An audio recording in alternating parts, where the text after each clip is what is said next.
Hey, Gator Nation, welcome back to the Respect Our Decision pod of the people. We had a little tape delay right there, so just We're live, edit that from your memory.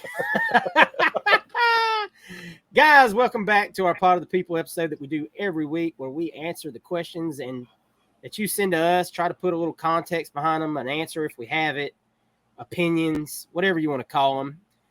I want to say big thanks to everybody that downloaded this podcast last week. It was the very first time we had ever uploaded it to podcast form. Of course, before that, it has always been a YouTube exclusive show.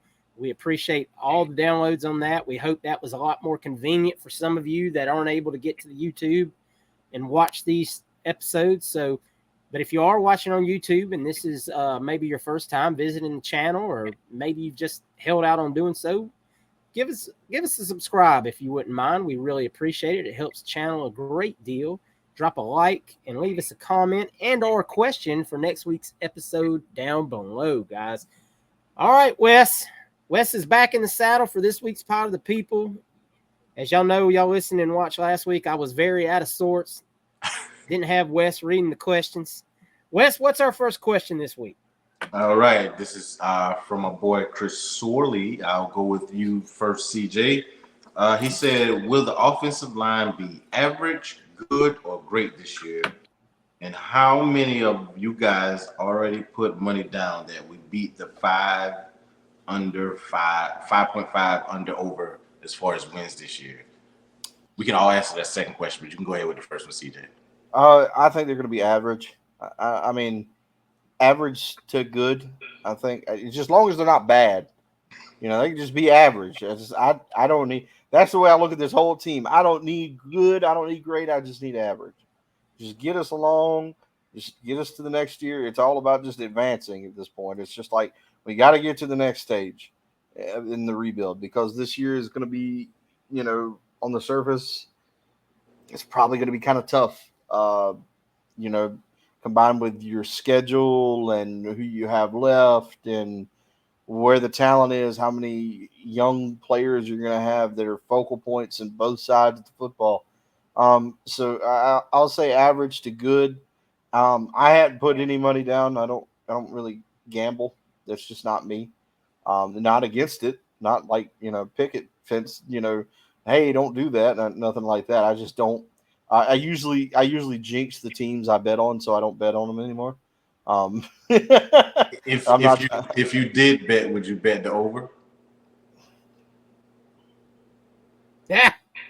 Oh, man, that's so over 500. Over five and a half wins. So we'd win 6 games. Would you bet that we'd win 6 games? I'd probably take the over. And that over is like 6.5.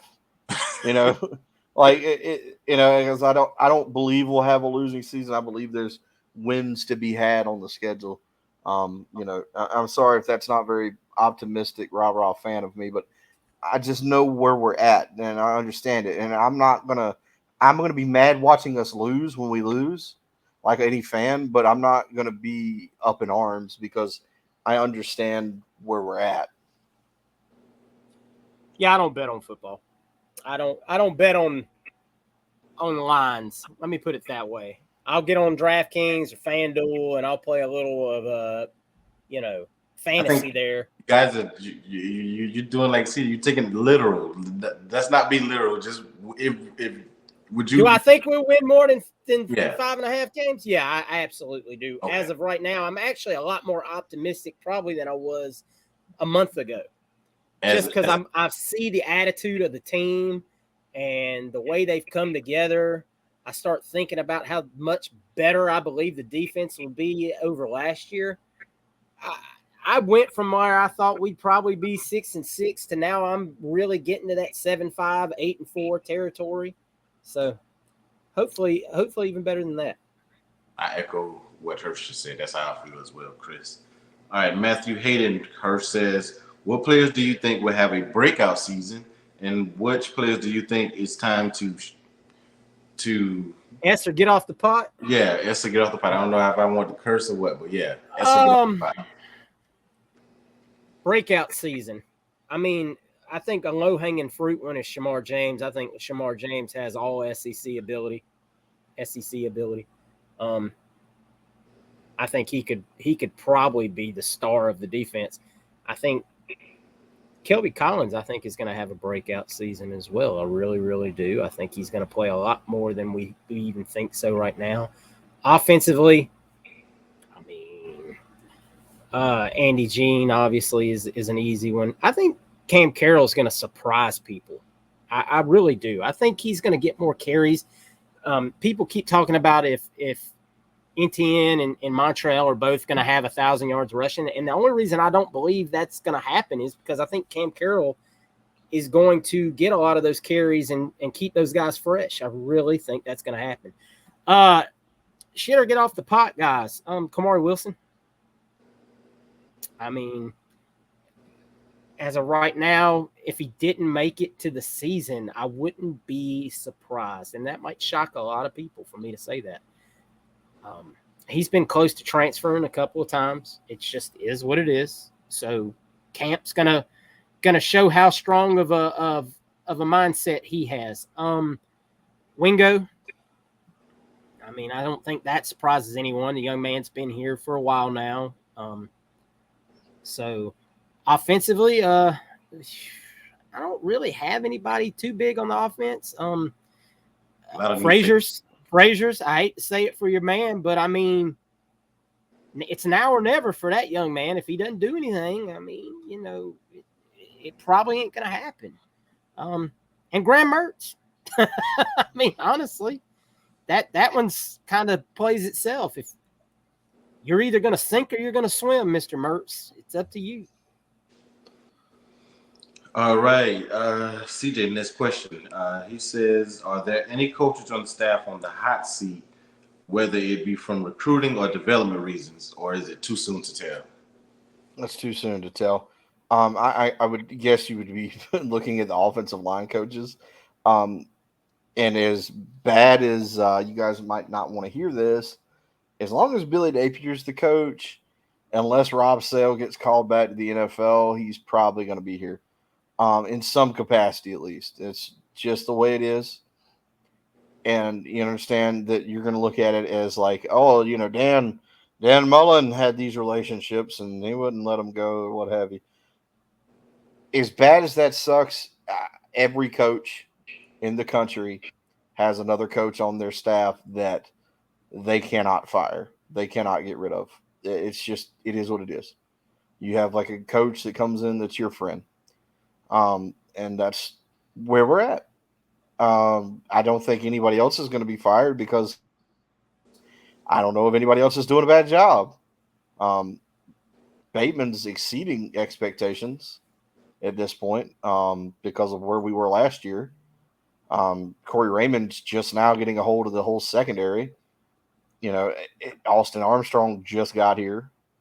So there's really not a lot of guys that I could point to right now that I would say would be hot seat eligible. So I think it's too early to tell if you want to say that. All right, Hirsch, this is from Ryan Gurin. Both, I think Hirsch already answered your question. So this is from Ryan. Hirsch said, do you think DJ Pickett will be our first 5-star of the 2025 class? I am excited to see him play as I'm close to just local to the school. I will give him all the gator chops I can to see if he does it better. Man, Ryan, I hope so. I really do. Let me go Kodak on you for a minute. We talked about this in the main show. You've probably listened to it by now. Until we get a kid out of Tampa, though, a big-time kid out of Tampa, I have a real hard time saying it's going to happen. But he looks like it could be the best opportunity, absolutely, at this time, given how many trips he's taken. Corey Raymond obviously is recruiting him. Our major competition right now seems to be Michigan, which just is very odd to me, that a kid from Florida and let alone Tampa going to Michigan. You've seen Ohio State, Bama, and Georgia come to Florida and take a lot of guys, but not usually Michigan. So he'll be on campus this weekend for the Grill in the Ville. So it's like the third time he's been here in the last couple of months. Get it done, man. It'd be great. I don't expect him to commit anytime soon, though. All right, CJ, this is from Charlie South. He says, since Goodwin is now gone, does that make O-line #1 priority? I think it's still our Achilles heel. I think that it was already a priority before he left. I don't know how many times I could say this. You've got to have an elite offensive line to win football games, especially in our conference. And really now the way football's set up, it isn't that even to that point. If you want to win a national championship at this level, you have to have a good offensive line. That's it. There's bar none. Because at some point, you're going to have to go through Georgia, or you're going to have to go through Alabama, or you're going to have to go through Ohio State, or you're going to have to go through Michigan to get there. And if you don't have a good offensive line, they're going to eat you alive. So I don't think that there's any choice. I mean, you could look at teams, we've seen evidence of it. Look at what happened to TCU last year. TCU ran the table, they ran the gamut, they got there, and then you saw what happened. You've got to line up dude for dude with these teams. You could play a cupcake schedule and blow your way through it, but if you don't have the dudes, you're going to get exposed at some point. So you need an offensive line. You've got to have elite talent on the offensive line. Whether that, and again, if Rob Sale proves to be this elite all-world, developer of talent, and we look at his guys that he brought in, they're 3-star players, but they're NFL level all-conference players, then we're done with this conversation. It doesn't matter. But based on what we know, that doesn't always happen like that. For the most time, you need the talent. So you've got to focus on it. And it's going to be a hard spot. I don't know what the plan is. We mentioned in the other show, we've got 3 big-time offensive linemen coming in to visit from the 25 class. I would have loved to have some of those guys in the 24 class. You got Fletcher Westfall. He's a good, start, and you got Kearney last year. That helps. But you've got to get a little more. You've got to push through here at some point. So it like I said, with Goodwin being gone, it leaves a gap, but it was already a main focus before he left. All right, Hirsch. Next question from Justin Wood. What game are you most excited to see the Gators play this year? I mean, obviously the first one. I'm always going to say the first one. I was about to say Utah. Utah, but man, I really don't know how that game is going to go. A lot of new pieces, the altitude. Make no mistake about it, that's going to play in. But honestly, Tennessee in the Swamp. That's my biggest one right there. I think that one is really going to prove to me where this team is at for this season. I really think getting Tennessee early, Milton playing in that environment. Hopefully, we absolutely pack the doors out and shake the building and give that man a hard time. All right, CJ. Plus, I hate losing to Tennessee, man. What rival SEC stadium would you like to visit for a game? I think I said this before. Mississippi State is one I'd love to go to. I've got a good friend that lives over there, and I'd like to go over there with the cowbells and stuff. And, don't really have any bad blood with them. So it's not like, a team that you just like, you could say LSU, but, I just don't like LSU. So a little emotional stake in there. But Mississippi State, I'd like to go visit Mississippi State. All right, Hirsch. How many commits do we land at the barbecue this weekend? Not immediately, but how many you think we get from in the next month or at signing day? You think we get any of these guys that are uncommitted that come in this weekend? I mean, probably. But this is here's the thing. You only have a handful of not even a handful of kids coming for 2024. So I'll say you probably get one. I'll say maybe you get one of these guys. Maybe it's a Wardell Mack or Jamari Howard. And then 2025, after that, that's a crapshoot. Honestly, I mean, you're just starting to build a lot of these relationships. Do I think you'll get some? Absolutely, because I guarantee you, if you go back and look at last year and who all came to it last year, and I haven't done this, and I don't even really recall, to be very honest with you, because I'm old. But I'm sure there were a handful of kids that were there last year that are in this class. Absolutely. So I mean, I can't really put a number on it, but I'm sure we'll get some of them. All right, CJ. The last question is from Justin Wood again, and I lost the question, but then I have it again. Is what team do you think the media is overhyping this year that would have a disappointing year? I'm gonna go first while you ponder that because I was looking at it. Notre Dame, no, FSU. Yeah, FSU's low hanging fruit. I'm going to say Wisconsin. Wisconsin was projected to finish first in their side of the Big Ten, and I watched them play watching a lot of Grant Mertz's film, and I think Luke Fickell's going to do a good job there, but it ain't going to be this year. I mean, that's an uphill climb. You're talking at with the Big Ten and who you have to play.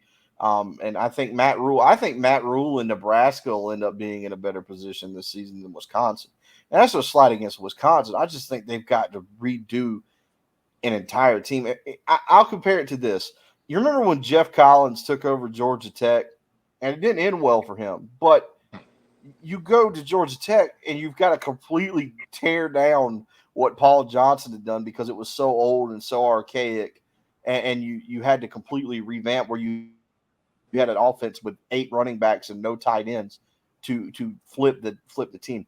Now you look at Wisconsin where they were running 5-step drops under center quarterback. They really didn't have a solid wide receiver. It was they kind of leaned on a good running back. I think there's a lot of work for Luke Fickell to do. I think he's up for it. I think he can do it. Yeah, he's still North Carolina's offensive coordinator. Yeah, I think that there's going to be some, but there's just going to have to be a growing period, and it's going to be this year. They're going to have to change things, and you're going to have to go through the offense and root out the guys that aren't going to be able to pick up this new offense that aren't so suited for it. But like I said, when I saw Wisconsin being picked to finish, first on their side of the conference, I was like, I don't know about that. So I think I'll go with Wisconsin on this one. I'll throw in one, and I already talked about them. Tennessee. I've seen Tennessee. I think it was ESPN's early top 25 rankings, and they're ranked number 11. That was a team. I mean, yeah, they caught lightning in a bottle last year with Hooker and some really good receivers. Yeah. And I mean, I'm not trying to say that Milton might not be a completely different and better quarterback, but I don't know if they're a top 10 team. I can tell you that right now. And I think their schedule is going to give them some trouble too. And for one Nick Saban is going to be ready to drop a bomb on them this year after losing last year. And I hope Napier is too. All right. Well, that's all our Facebook questions for the week. Yes, sir. All right. Got a few from the Twitter machine. Clifford Abernathy. Who is quarterback 2? Do you think Max can get that spot over Miller? I believe we're probably all in agreement that would be very unlikely. I mean, Jack, this is Jack's second year in the system. I think the staff likes Jack as a whole. I just don't think they have as much faith in them as they do Mertz right now. Okay, I lost the other question here. Okay, Jay Stubbins, thanks for sending in your questions, Jay. Who do you want to be a breakout player that no one is talking about? I would love for it to be Marcus Burke because kid went from almost off the team to having a decent spring game. So I'm going to let both of y'all answer that. One breakout player that no one is talking about. CJ? I would love for it to be Jaden Hill. Like, I would, dude, if Jaden Hill could show up and be a great player, that would help us out so much. Um, for a lot of different reasons. And I don't think anybody's ever like really talking about him being that kind of guy because I don't think any of us expect it. But we need help like in the secondary. So he's a guy that if he did have a breakout season, that would be awesome. That would help us out. Maybe now he's finally ready. Maybe now he's finally healthy enough to do the damn thing. So Jaden Hill would be my guy. Wes? You already know who my guy is. It's going to be Frazier's the wide receiver.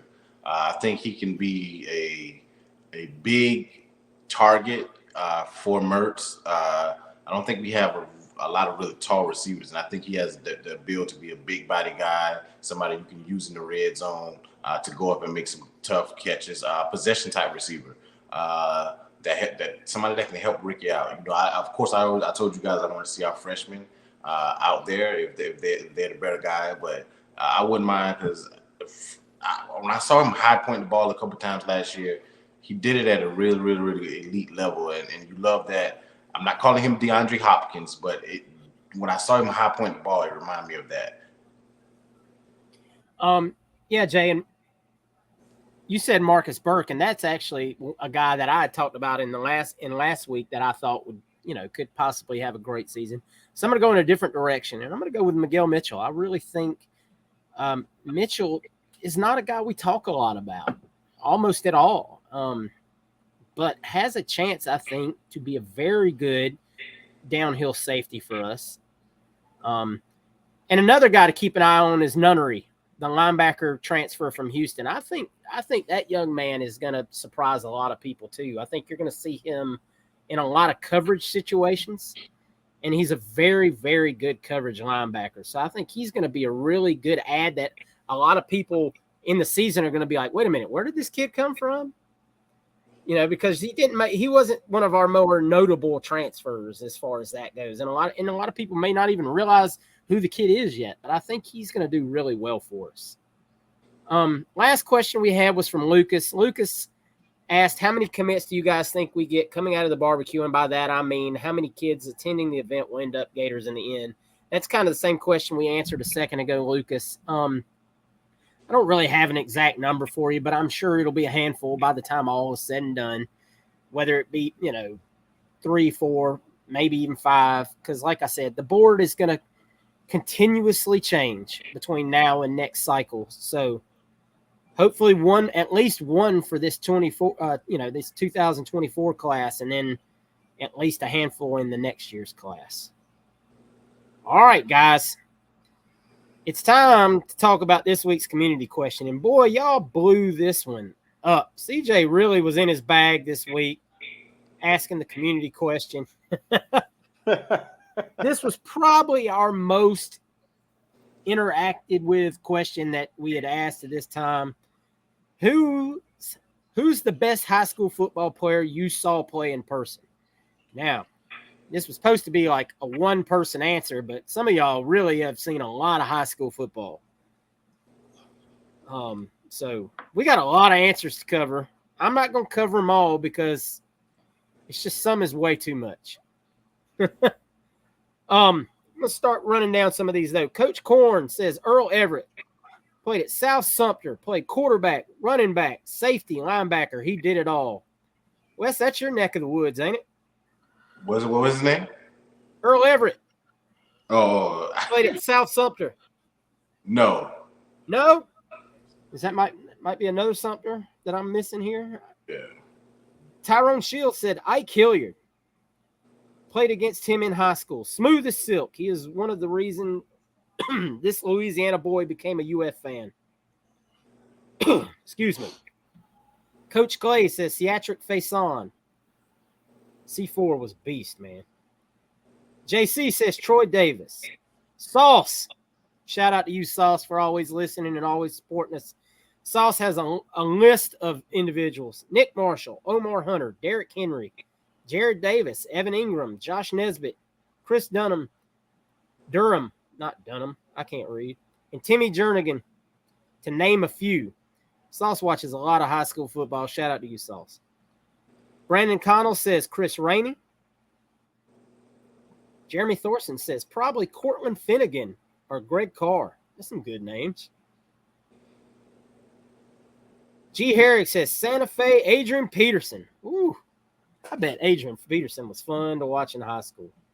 Micah Pounder said Chris Leak. Nice, nice.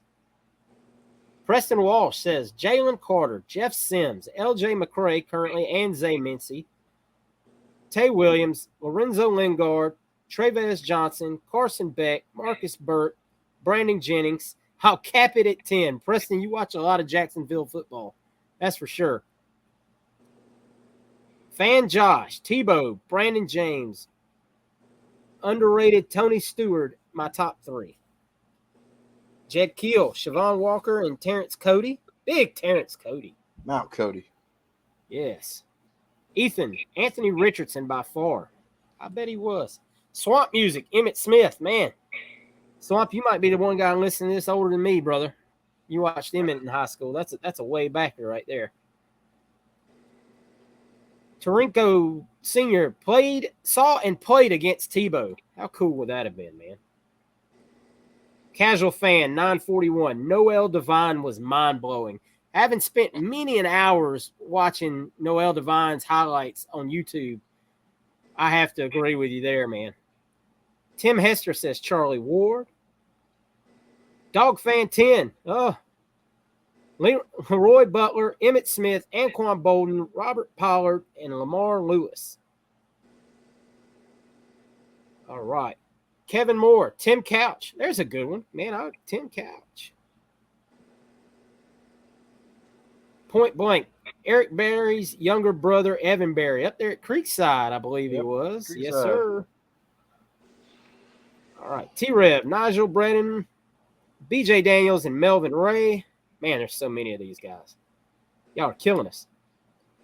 Koopa, Darren McFadden. Man, I bet Darren McFadden was fun to watch in high school too, man. He was so fun in Dane College. Dustin Curley said, Timmy came in during state playoffs and absolutely wrecked my NSB defense on a bum ankle. I remember when I think it was a broken ankle he did all that on. All right. Keith Tetstone says CJ Spiller. Cool, cool. Steve says Channing Crowder. All right. Connor Davis says Anthony Richardson. Dave Wampler says Tiki and Rondé Barber. Wow. Yeah. Nice. Your Gatorbait 88 says Quentin Williams and Bo Nix. Bozef Nix. All right. Hayden Sinard says Trevor Lawrence. Very nice. Very nice. Okay, got to go to the quote tweets for a few more. There's a good bunch of those. My God, I don't think I'm gonna get all of them, but we're gonna give it a run here. Big Ron says Matt Elam or Nutsky Richardson. Man, I remember Nut. Caleb Colossus says Alec Ogletree. Man, I gotta scroll here.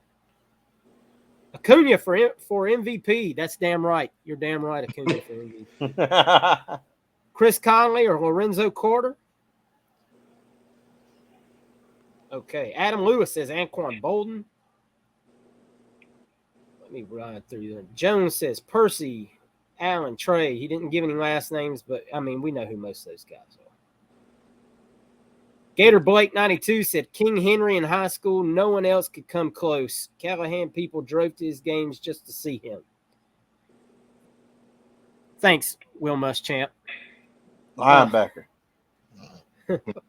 Vingo Rico Suave, you know who you are. Said Tyreek Hill, Robert Nimkandichi, and Greg Reed. Greg Reed was Valdosta, wasn't he, CJ? I believe so. Yeah. Was it Lowndes or Valdosta? Man, I can't remember. He was right there in that Camden County area. I don't remember what school he was at. Keep scrolling. Uh-oh. Herbo said Roman Reigns. Ah, Joseph Anawai. Joseph Anawai, former defensive tackle at Georgia Tech. In case y'all didn't know, trivia question out here today. That's right. Atlas Pendergrass says Saquon. My God. Forklift Certified Nick says Jamie Harper, John Brantley, Jacoby McDaniel, and Chris Thompson. Andre Winfield. Sorry, Andre. I know your name. Jamie Harper, Travis Blanks, Andrew Bowie. Tyler Corns, Reggie Nelson. I know Reggie was electric. Ryan, Nick Chubb was a problem. Justin Fields looks like he could throw the ball out of Cobley Stadium with ease. I don't know if I've seen anybody make the game look as easy as Trevor Lawrence did at Cartersville. I guarantee you, man. Just a few more here. I'm going to read off. My goodness. Vari said the Yulee Bulldozer, that being one Derrick Henry again. Thank you again, Will Muschamp. We're just going to keep, saying it. Anthony Beck, a.k.a. Ace Wade. Ace, make sure y'all check out his podcast. Players I watched in person, John Demps and Glenn Coffey. Players I played against, Trent Richardson, Luis Purifoy, DJ Petaway, and Eddie Williams. DH says Lito Shepard. Christopher Zahn says Noel Devine, Travis Benjamin, Dalvin Cook, and Javon Pugh. And Jordan Bowman says Zamir White. All right, guys. I think I've read enough. I'm a little tired here. Wes, you got any good ones on the Facebook? Yeah, Charlie Sapp said Willie McClendon. Edgar said he played against him. He think he was so hard to wrap up. Lucas kind of threw me off. He said, did not see him play in person, but I would go with Marty Gilliard. So I don't know. He said he went to his school. Okay. And then Jimmy Robinson. Gary Odom said Will Anderson, Dutchtown, Alabama. Golly, I bet. That's Dutchtown. That's up in McDonough, Georgia. Mhm. That's close to where my son played. He said it took 3 guys to block him, and they were in 5A school in Central GA. Georgetown Bulldogs, baby. Tom Noble said John Williams from Palaca, Florida. Ryan Gurdon said he went to school with Ryan Pickett, absolute terror on the D-line, unblockable. Reggie Canenzo said Andre Cooper, Fletch High, one hand grab, 60-yard TD while diving. Dude was unstoppable. Bernie Flood said Jeff Demps and Jonathan Harrison out of South Lake. Jed Keel said Siobhan Walker and Terrence Cody. Richard Coma said Driscoll against Lakeland. Janet Mall said Messiah Robinson from Marriott Island High School. Already 8 hours, so that's somebody that they want that's in high school now that they want to be a Gator. Paul Demir said Terrell Pryor. Charlie Taylor said Fred Taylor and Wilbur Marshall. Bodal said Jacob Tammy. He said that my boys played with him all the way through high school, through Pee Wee to high school. Gary Barker said Seatric Faison. Tim Scott said Emmett Smith. Virgil Gaspy said he played against Chris Rainey. Thomas Johnson said Emmett Smith and Kenny Stabler. Owen Ferguson said Justin Hayes. He's a freshman at Alabama now. Third best running back in the country and third best prospect regardless of position in Georgia. Jim Padgett said Steve Spurrier. Wow, you seen Steve play in high school. Go Gators. David Anderson said Trevor Lawrence. Ted Fitzgeorge said Elvis Peacock. Of course, he said I only saw him from behind. Justin Candero said pause. Justin Candero said A-Rod in Little League. Does Little League count? Casey Nance said he grew up with Chris Rainey and the Pouncey twins. They like family, enjoyed those boys opening that hole and Chris hauling his ass off down the field. Lakeland Dreadnoughts. Michael Letterman said he went to school with Heath Schuler when the old ball coach was recruiting him while at Florida, while he was still at Duke. Mark Bedell said Derrick Henry, linebacker. Wanda Herbert said Barney Bussey. Justin Woods said probably Tebow. He said his high school broke Tebow's leg. Garrett Taft played against Richie Richardson. And Philip Coleman said Matt Fryer from Live Oak. Sean McDonald said Xavier Lee. And the last one is from Larry Harrington. He said Danny Wolfel. Goodness. All right. CJ, who's the best one you've seen? I'll say this first. I saw Cam Newton when he was at Westlake. We played them in the second round of the playoffs back in would have been what 06, 07. Yeah. But Cam got hurt like early in the game. That was his last high school game. So I really don't want to count Cam because I didn't get to watch him play. But if I'm going to say somebody I actually watched play, Dameon Pierce. I watched enough of damn Dameon Pierce because Dameon Pierce went to Bainbridge, and Bainbridge is one of our rival high schools. It's just right up the road. It's just on the other side of right before it's the biggest town you're going to go through till you get to Dothan. And we played against Dameon Pierce. His senior year, we went over there to play them, and Dameon Pierce, I think, scored 5 touchdowns in the first quarter. He absolutely ran through us. He broke Herschel Walker's rushing record for the state. I mean, Dameon Pierce, as far as like a football player, absolutely was unstoppable. You chased him up and down the field all night. The best you could do was like on 1 year we held him to 100 yards. He was going to get his. You weren't going to stop him. So Dameon Pierce is up there, and I'll throw one more. Rajon Neal, when he was at Sandy Creek, came down and played us in the playoffs and gave us all we can handle and then some.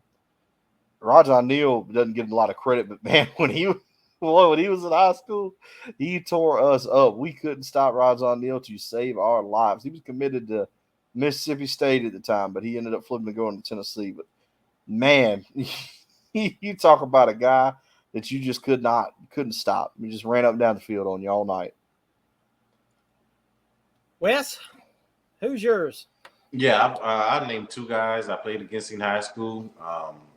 One went to Oklahoma. His name was Alan Patrick. He played at Conway down here in South Carolina. That he left, I think, a year before they played us in the championship. Dude had 1,000 yards, I believe, his last year. Dude was a monster. When we played them, we ran the wing tee back then, and they just ran power I. When I'm talking about just smash mouth, line up, I formation, big run. He ran tall like Eric Dickerson, and he was a load to bring. I was glad I was playing DB. I told my linebacker on my side, I'll shove everything back inside you. I was not hitting that son of a gun. He was big and he was carrying it. The other one was some people might know him. His name was Savell Newton.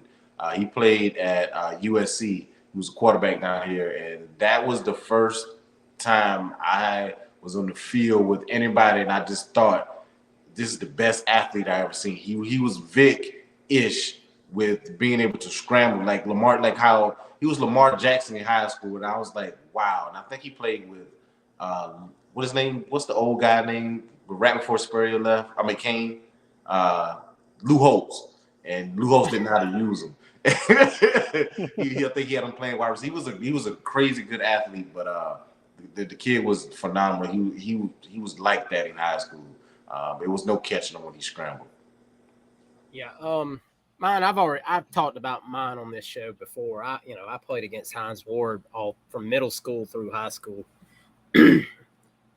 And I've called him on here before. He was the fastest slow guy I've ever seen in my life. He played quarterback. He returned kicks. He returned punts. You thought you had a tack on him. You thought you had an angle. It was like, oh yeah, he's not getting by. And then all of a sudden you were looking, he was 10 yards past you down the field. Just slippery fast. Like, it was just weird how he was just in another gear at that age than the rest of us were. It was ridiculous. And you knew he was, we were getting blown out at halftime my junior year of high school. He was a senior, and my coach comes in and he's like, guys, there ain't nothing shameful about losing to this guy. You're going to watch him play on Saturdays next year and probably further down the road. And sure enough, you watched him play at Georgia, and then you watched him be a Super Bowl MVP for the Steelers. So really cool to say that I was able to do that. I watched my son play against multiple kids up in the Atlanta area, against Will Anderson being one of them as well. But Hines beats all I ever saw, man. That guy was just unbelievable. I'll throw out one more. I'll throw out one more. He gonna do one more. I'm gonna throw out one more because I just love high school football so much because it's does. like I love this stuff. But I saw Lee County had Aubrey Solomon. Ah, And Aubrey Solomon, we took all 5 guys on the offensive line and just focused on Aubrey Solomon. And damned it if he didn't still get through. I don't know whatever happened with Aubrey Solomon, why he didn't work out. Because if you watched him in high school, you swore up and down that guy was going to be an NFL All-Pro. That kid right there, he was bigger than everybody else. He was faster than everybody else. You could not stop him. He killed Jake Fromm when they played Houston County. Jake Fromm was on his back all damn night. And that dude was just something else. Like, I don't think I've ever seen a guy dominate on the D line like Aubrey Solomon. I said, I don't know what happened. Like, I don't know if it was just the coaches didn't understand what they had, but when I watched him play in high school, that kid was something else. Like, real quick, CJ, let me throw you a curveball before we jump. Who's the best high school baseball player you've seen? Buster Posey. God, I guess that one was pretty easy. That's not even. Buster Posey played at Leesburg, and he would come over here. Then he went to Florida State. Buster Posey was all that in a bag of chips.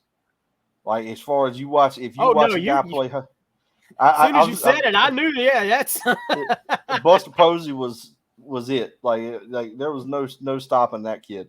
By far, not a question. I've seen Hurston Waldrop play. He's got that chance to do that. But when you watch Buster Posey come up to bat, 9 times out of 10 he was sending that thing out of the yard. You weren't touching Buster Posey. He made that game look easy at that. Oh yeah, he was like it was legit. You were legit watching a guy playing on rookie. Yeah, he's an MLB all-star, and he's playing high school baseball. He's that kind. It was just like if I didn't tell you, you took all the numbers away, you took the names off their back, and I set you down. I said, I want you to tell me which one of these guys is going to be playing in the MLB. You could point right to Buster Posey. So awesome. Guys, thank you so much for sending in all these responses, man. Like I said, y'all blew the community question out of the water as far as interactions go this week. I mean, we had like 40,000 views, let alone on the question itself on Twitter. So just absolutely awesome. And thank you to everyone for continuing to grow not only our Twitter community, but our Facebook community. I mean, we've had tons of new people join our Facebook group in the last few weeks. And the private chat that we have going on for that. We appreciate all of y'all. If you haven't already, just search it on Facebook. Respect Our Decision, a Gator Podcast and more. Easy to find. Free to join. No acceptance needed. We love all the Gators that want to join it, and we post all kinds of stuff like that. Wes posts videos all the time. We have other guys that contribute a lot of information. Or if you don't do the Facebook thing, you're just on Twitter, make sure you're following us at Respect Our DCN. Check us out there, and we always post news there as well. As well as we always post in those 2 locations our questions for the week. If you'd like to throw us a question for next week's episode, or if you're on YouTube watching this, just drop it down below, man, and we'll read it right out of the comments. We appreciate all of y'all so much for all your interactions as always, man. Thank you so much. Hope y'all have a great week. Football is almost here, guys. Stay strong. We've almost made it, guys. Until then, go Gators. Go Gators. Go Gators.